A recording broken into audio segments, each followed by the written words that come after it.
अस्सलाम वालेकुम। मैं हूं फाहरा नाज और आप देख रहे हैं मेरा यूट्यूब चैनल नाज all in one. Job versus business की सेकंड वीडियो इस सीरीज की लेकर हाजिर हुई हूं। अच्छा, मैंने बहुत से लोगों को देखा है कि सुना सुनी देखा देखी कुछ लोग बिजनेस शुरू करते जा रहे हैं, कुछ लोग जॉब शुरू करते जा रहे हैं बिजनेस छोड़ के। काफ़ी फोकस है हमारे मुल्क का। पहले तो हमारा मुल्क ज़्यादातर जॉब पे फोकस करता था, तवज्जो देता था। तालीमी अदारों में हर बच्चे की तालीम हासिल करने की यही वजह होती थी, कोई अच्छी नौकरी मिलेगी, कोई अच्छी जॉब मिलेगी, तो हम इसलिए स्कूल आते हैं, कॉलेज आते हैं, यूनिवर्सिटी आते हैं।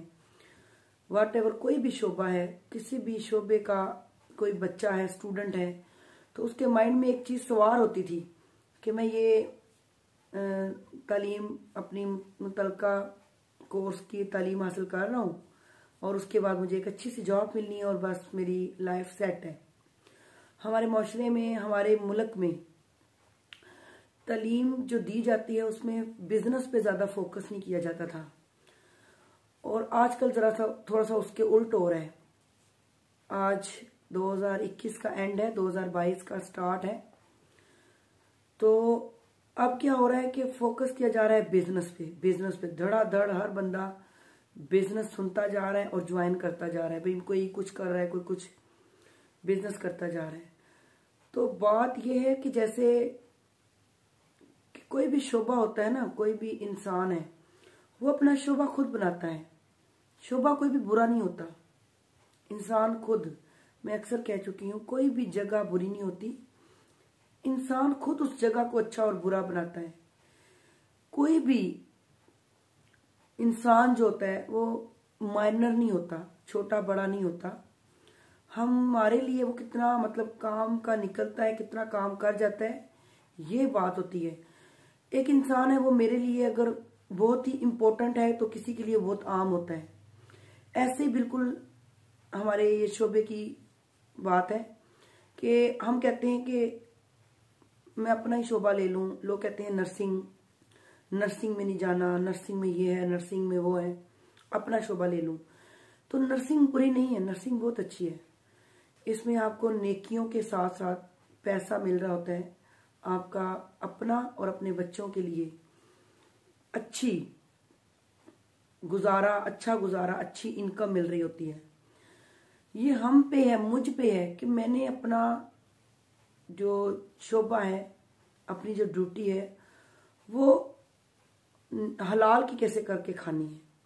मतलब आपने अपना जो ड्यूटी का टाइम है वो आप बिल्कुल ही फ्री बैठ के आराम से जाते हैं और आ जाते हैं, उधर से ऐसे गुजारते हैं, या फिर वाकई जो खिदमत खलक का मौका आपको मिला हुआ है। ये हुकूकुल इबाद बहुत बहुत आगे रखे हुए हैं हमारे मजहब ने, हमारे हदीस में, हमारे खुदा रसूल में हुकूकुल इबाद को बहुत आगे रखा हुआ है। वो हम पे है कि हम हुकूकुल इबाद को कैसे निभा के आते हैं अपने ड्यूटी टाइम में। हमारे पास दर्द में, तकलीफ में लोग आते हैं, वो हम पे है कि हम कैसे उसको टाइम को गुजारते हैं। अगर तो हम अपनी ड्यूटी ईमानदारी से करके आए हैं तो उस दिन घर भी टाइम बहुत अच्छा गुजरेगा, दिली सुकून होगा। लेकिन दिली सुकून भी उन्हीं को मिलता है जो अपने मजहब की गहराई को जानते हैं कि दिली सुकून किसे कहते हैं, कि वजू करके नमाज पढ़ने को कैसे दिली सुकून मिलता है। वो उन्हीं को मिलता है जो अपने अकीदों से, अपने ईमान से वाकिफ होते हैं। वरना जिनका अकीदा और ईमान नहीं है उनको क्या सुकून, उनको क्या पता सुकून क्या चीज होती है। बिल्कुल इसी तरह एक इंसान खुद कहते हैं वो मोहल्ला बुरा है, मोहल्ला बुरा नहीं होता। उस मोहल्ले में और किसी और मोहल्ले में जो फेमस होता है अच्छे अखलाक में, अच्छे कामों में, क्या फर्क होता है? जमीन तो एक ही है, लोग बुरे होते हैं। इसी तरह शोभा भी बुरा या अच्छा नहीं होता, इंसान खुद उसको अच्छा और बुरा करता है। बिल्कुल इसी तरह जॉब वर्सेस बिजनेस, जॉब और बिजनेस में आपके लिए क्या चीज बेहतर है ये आपने खुद चूज करनी है। काफी लोग होते हैं अपनी जिंदगी में कि वो रिस्क नहीं ले सकते, इन्वेस्ट नहीं कर सकते। इन्वेस्ट करके रिस्क लेके फिर वेट नहीं कर सकते। ये चीजें बहुत जरूरी हैं बिजनेस के लिए। बिजनेस अगर आपने शुरू करना है तो ये चीजें बहुत जरूरी हैं कि आप इन चीजों को समझें। बिजनेस क्या होता है? बिजनेस नाम ही एक टाइम पीरियड, इंक्यूबेशन पीरियड होता है बिजनेस का, कि आपने शुरू कर लिया। जरूरी नहीं है कि आपने आज शुरू किया कल आपको कुछ। हमारी नौजवान नस्ल आज इसी तरह, आजकल इसी तरह पे लगी हुई है। इसी तरह पे हमने आज 6 घंटे की ड्यूटी कर ली है, सीखने गए कहीं, कोई बंदा भी कहीं, कोई भी काम, एक बच्चा है हमने उसको इलेक्ट्रिशियन के काम पे लगा दिया है। वो 1 हफ्ता इलेक्ट्रिशियन का काम सीखेगा तो फिर कहेगा, अगले हफ्ते कहेगा मुझे तो कोई इनकम नहीं मिल रही, मुझे तो कोई पेमेंट नहीं मिल रही, पैसा नहीं मिल रहा, तो मैं ये नहीं सीखता, मैं ये नहीं करता। घर आके पेरेंट्स को कहेगा, अगले दिन नहीं जाएगा। पेरेंट्स कहेंगे क्यों नहीं जा रहे? वो मुझे उधर कुछ मिलता ही नहीं है, कुछ देता नहीं है। खुद वो इतनी अर्निंग कर रहा है, इतने पैसे कमा रहा है, मुझे तो कुछ देता नहीं है। हम बहुत फास्ट चल रहे हैं।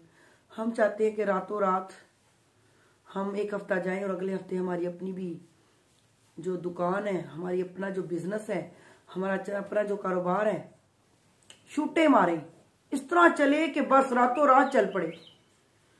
भाई कोई सब्र बहुत बड़ी चीज होती है। सब्र जैसे हरकत में बरकत है, ऐसे सब्र में बहुत बरकत है। जो हम सब्र करेंगे, सब्र करते हैं, तब जाके, ऐसे नहीं कोई भी आता, आप किसी को भी रात को सो के खा पाए कि आपने फलानी जगह पे हॉस्पिटल ओपन किए और सुबह धड़ाधड़ मरीज उधर पहुंच जाए? कैसी बात करते हैं? दुनिया भर ही पड़ी है हॉस्पिटल से। किसी को खा पाया कि आपने कपड़े की दुकान डाली है, कपड़े की मार्केट डाली है, तो सुबह सारी जो लेडीज हैं या जेंट्स हैं, जो भी हैं कस्टमर, उधर धड़ाधड़ बड़ी लाइन लगी हो। हम तो ख्वाबों में यही सोचते हैं ना, हम तो यही देखते हैं ना, आज कपड़े की दुकान डालेंगे और कल जनाब रश लगी होगी बाहर। जितना भी आप जो है ना नीचे होके कर लें, जितना भी कपड़े को सस्ता कर लें, कोई बंदा वो सूट 1800 का दे रहा है, आप 1200 का भी देंगे ना, कभी भी रश नहीं लगेगी, कभी भी रश नहीं लगेगी। क्योंकि लोगों को ख्वाब नहीं आई हुई कि आपने कोई काम शुरू किया। लोग आपको जानते नहीं है, लोग आपको पहचानते नहीं है। एक नाम बनाना पड़ता है, एक जगह पे मुसलसल रह के नाम बनाना पड़ता है, इखलाक से पेश आना पड़ता है, लोगों के साथ राब्ता रखना पड़ता है, अपनी कोई PR बनानी पड़ती है, अच्छा इखलाक दिखाना होता है, कुछ लोगों को दे के चेक करवाना होता है। जो भी सर्विस आप दे रहे हैं, कोई भी बिजनेस आपने शुरू किया है, उसमें टाइम लगेगा। हाँ, नौकरी होती है। कुछ लोग अपनी जिंदगी में रिस्क नहीं लेते, कुछ लोग इन्वेस्टमेंट नहीं कर सकते, कुछ लोग वेट नहीं कर सकते। काफी मेरी दोस्त अहबाब है, काफी मेरी जानने वाले हैं जो कहते हैं कि मैंने यार मुझे तो महीना हो गया है क्लिनिक डाले हुए, मेरे मरीज नहीं बढ़ रहे। यार मुझे महीना हो गया है मैंने पार्लर ओपन किया है, मेरे कोई कस्टमर नहीं आ रहे। काफी दोस्तें हैं। तो मैं सोचती हूँ कि मतलब अभी महीना हुआ है सिर्फ और रश लग जाए, कैसे हो सकता है? वेट करें। बिजनेस बहुत बड़ी चीज है, बहुत बड़ी। बिजनेस की साइकोलॉजी अगर किसी को समझ आ जाए तो मैं कहती हूँ कि उसकी 7 नस्लें सुधर जाएं। बस उसकी साइकोलॉजी समझ नहीं आती किसी को। देखें, अगर आपने एक हॉस्पिटल डाला है, मैं अपने ही शोबे से रिलेटेड बातें करूंगी, हर किसी को अपने शोबे का एक्सपीरियंस होता है। जैसा कि I am consultant of SVD, normal delivery, normal baby birth की, अपने आप को कहती हूँ। टाइम इतना हो गया इस काम में, 11 से 12 साल एक ही काम करते हो गया है। एक क्लास है ना मैट्रिक, आपने 10 साल एक ही क्लास करनी है। अगर एक ही क्लास की बुक्स पढ़नी है मैट्रिक की, तो मेरा नहीं ख्याल कि 10 सालों में आपको फिंगर टिप्स पे वो बुक याद ना हो जाए। ऐसे ही अगर आपका एक ही शोबा है आपका, और वो लगातार आप 12 साल से करें, तो ऑफकोर्स आपने एक्सपर्ट हो जाना। एक ही आपका बिजनेस है तो आपको उसकी ABC वाइटल साइन समझ आ जाते हैं। तो मैं बात करी थी कि अगर आपने एक बिजनेस शुरू किया है, मिसाल तो हॉस्पिटल का, देखिए पहली बात तो आपने जब शुरू किया है तो आपने उसके लिए पब्लिसिटी करनी है, मार्केटिंग करनी है, बताना है लोगों। एक मरीज आएगा उसको बताना है, वो जाके दूसरे को बताएगा। मार्केटिंग करनी है अच्छी सी। किसी को ख्वाब नहीं आनी कि आपने हॉस्पिटल ओपन किया है। पहले मंथ में ये भी अगर आपको कुछ आपका उस बिजली का बिल भी निकल आता है ना अपने हॉस्पिटल से, इसको भी गनीमत जाने। बिजनेस में इन्वेस्ट करना पड़ता है। बिजनेस में पहले साल में कोई भी रिटर्न की उम्मीद नहीं रखनी चाहिए कि मुझे कोई रिटर्न आएगा। पहले महीने में साल तो मैंने एक हॉस्पिटल ओपन कर लिया, चलो जी डिलीवरी के लिए मैं डिलीवरियां करूं, डीएनसीयां करूं, हॉस्पिटल ओपन कर लिया। तो अगर मेरी पहले महीने को डिलीवरी नहीं आती और मैं अगले महीने इतनी डिसहार्ट हो जाऊं कि हॉस्पिटल ही बंद कर दूं, या 2 महीने मेरी डिलीवरी नहीं आती तो मैं हॉस्पिटल ही बंद कर दूं, भाई हॉस्पिटल डिलीवरी नहीं आई भाई मतलब आप बिजनेस कर रहे हैं। बिजनेस इसे नहीं कहते। बिजनेस का मतलब है पहले साल भूल जाएं कि आपने कोई रिटर्न लेना है। बिजनेस एक ऐसी कामयाबी है जिसपे आपको कंसिस्टेंसी फोकस करना पड़ता है। आप एक साल में तो लोगों को यह पता चलना है भाई इस जगह पे कोई हॉस्पिटल है, कोई डिलीवरी बेबी बर्थ करता है। एक आएगी डिलीवरी, महीने में एक आ जाती है, तो वो जाके लोग एक बेबी बर्थ हुई है तो लोग उसके पास जाएंगे। ज़ाहिर आपको पता है हमारे कंट्री के हर कंट्री में जहाँ बेबी बर्थ होती है तो हमारे रिश्तेदार, दोस्त, अहबाब, अहले मोहल्ला आते हैं, बेबी देखते हैं, बेबी की खुशी में आते हैं घर में। तो बातों में अगर 50 बंदे देखने आए हैं तो 20 बंदे या 25 बंदे हाफ तो पूछ ही लेते हैं कित्थे गए सो, कित्थे तुसी डिलीवरी करवाई है, किधर से ये आपने सर्विस ली है, किधर बेबी बर्थ हुआ है। तो अगर आपने उस पेशेंट को, उस मरीज को, उस फैमिली को अपनी अच्छी सर्विसेज दी हैं, एक तो अच्छी सर्विसेज हो, दूसरा आपकी बिजनेस का इन्वायरमेंट अच्छा हो, आपके एम्प्लॉय अच्छे हो, फिर आपका रेट कम हो, मार्केट से रेट कम हो, ये सारी चीजें एक न्यू बिजनेस ओनर को करनी पड़ती हैं, सारी चीजें, तभी जाके सेकंड पेशेंट आएगा। तो वो आपकी पब्लिसिटी होगी। वो बंदा या बंदी जो भी फैमिली है वो बताएगी बड़े अच्छे लोग थे, बड़ा अच्छा सा माहौल था, बड़ा अच्छा हॉस्पिटल था, साफ सुथरा हॉस्पिटल था, सबसे बड़ी बात रेट बड़ा कम था और बहुत मतलब एक्सपर्ट लेवल की तरह उन्होंने हमें सर्विसेज दी हैं। तो ऐसे क्या होगा, 1 से 2 बंदे हो गए, बट एक फैमिली को आपने बताया तो देखिए उसने आपकी पब्लिसिटी में 10 फैमिलीज को बता दिया। पहला महीना हुआ, आपकी 10 फैमिलीज तक बात पहुंच गई और अब उनमें से जिन को आप तक अप्रोच होगी जरूर उनमें से कोई सोचेगा। 10 फैमिली में से 8 ने इग्नोर कर दिया, 2 ने भी माइंड में रख लिया, तो समझे 2 फैमिलीज तक आपकी बात पहुंच गई, आपका मैसेज अच्छा पहुंच गया। अगर 1 महीने में 2 फैमिली तक बात पहुंच जाती है एक कस्टमर के थ्रू, तो मेरा ख्याल है कि 12 महीनों में तो 24 फैमिलीज के थ्रू तक बात पहुंच जाती होगी। 24 फैमिलीज मजीद हर महीने अगर 2 फैमिलीज को भी इन्वॉल्व करें तो 1-2 साल में आपके पास अच्छा खासा बिजनेस डेवलप हो सकता है।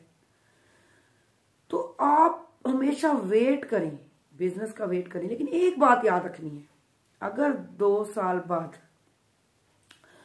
साल बाद अगर मेरी हॉस्पिटल में महीने की 10-15 डिलीवरियां भी हो रही हैं, महीने की 10-15 डिलीवरियां भी हो रही हैं, तो वो मेरी हायर लेवल की पब्लिसिटी हो चुकी है, समझे। 2 साल बाद भी अगर मैं महीने का 1 लाख कमाती हूं 2 साल बाद, तो मेरा ख्याल है कि आप 16 साल, 14 साल, 16 साल, 18 साल की एजुकेशन हासिल करते हैं, तालीम हासिल करते हैं।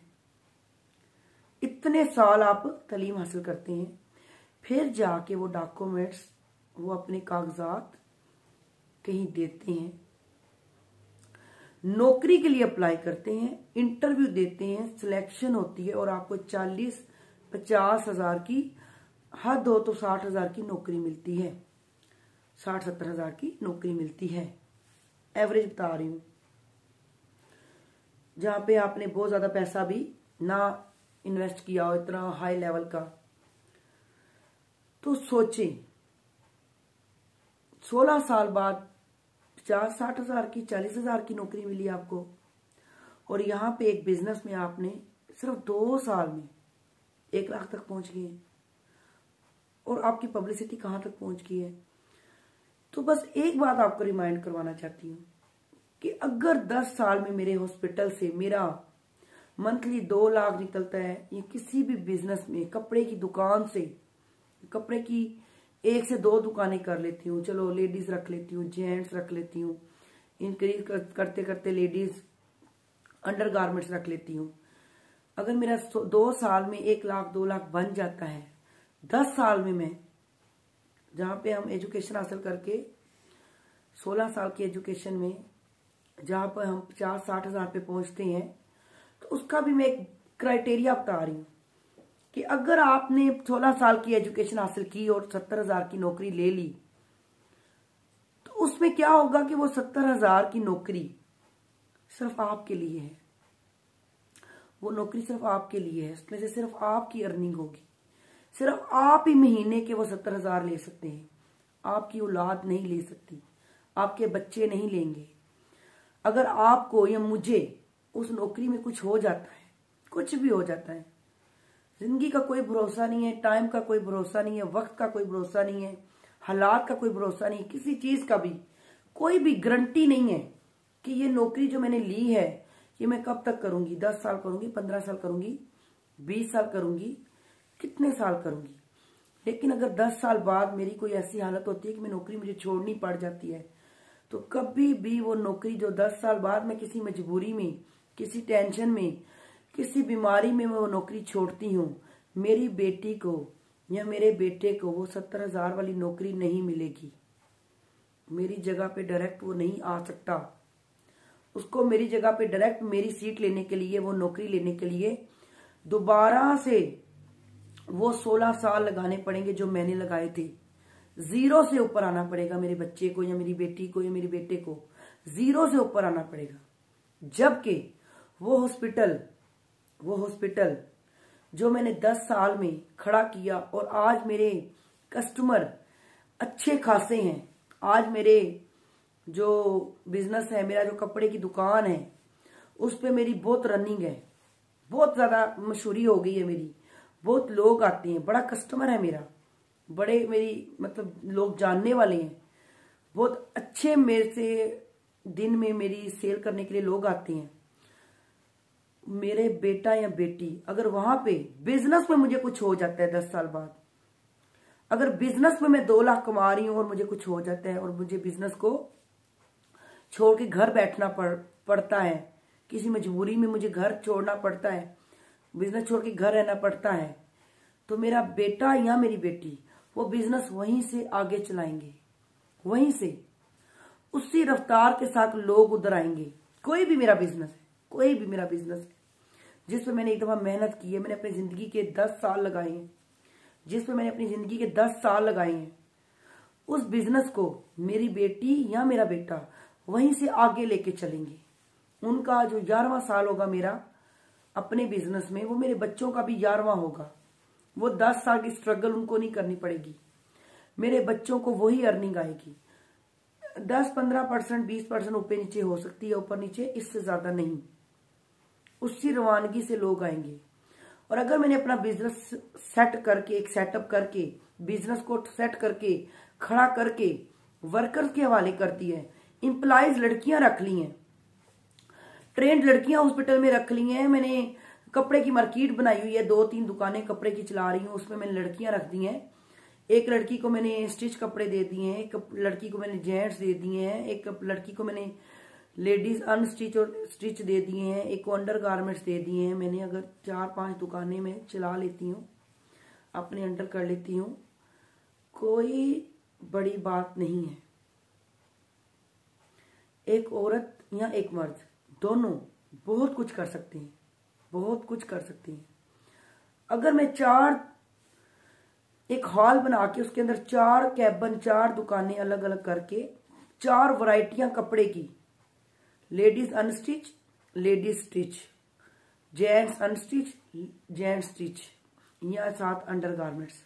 अगर अलग अलग दुकानें मैं बना के रन करती हूँ और उस पर स्ट्रगल करती हूँ, और बाद में जब वो स्ट्रगल रनिंग हो जाती है तो मैं एम्प्लॉय रख लेती हूँ, अपने नीचे पर लड़कियां रख लेती हूँ, उन 4 दुकानों पे लड़कियां रख लेती हूँ, उन 5 दुकानों पे लड़कियां रख लेती हूँ, वर्कर रख लेती हूँ। खुद मैं बेशक कुछ और भी करूँ, खुद बेशक मैं घर में रेस्ट करूँ, जो भी करूँ, मैंने एक बार 10 साल अगर उस मार्केट पे लगा दिए, उस काम पे फोकस करके लगा दिए, कस्टमर को सेटिस्फाइड कर दिया और उसके बाद रनिंग हो गई मेरी, तो यकीन करें वो बिजनेस उसी रफ्तार के साथ चलेगा और मेरे बच्चे भी उसी रफ्तार के साथ फायदा उठाएंगे, उतना ही फायदा उठाएंगे।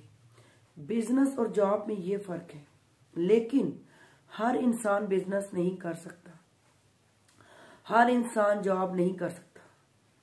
इसीलिए जैसा कि हर इंसान कहता है कि आपके अब्बू तो, एक स्कूल में अगर 30 की तादाद है बच्चों की, छोटे छोटे बच्चों की 30 की तादाद है, एक बच्चे का अब्बू जो है वो डॉक्टर है, दूसरे बच्चे का अब्बू जो है वो रिक्शा चलाते हैं, तीसरे बच्चे का अब्बू जो है वो कोई भी जॉब करता है। तो एक ही क्लास में 30 बच्चे होते हैं, उनके पेरेंट्स 30 किस्म के काम करते हैं, और हम ये नहीं कह सकते कि तुम्हारा अब्बू तो सब्जी बेचता है। मुझे बताएं कि अगर कोई बाजार में सब्जी नहीं बेचेगा तो आप कहां से सब्जी खाएंगे, खाना कहां से खाएंगे, पेट कहां से फुल करेंगे।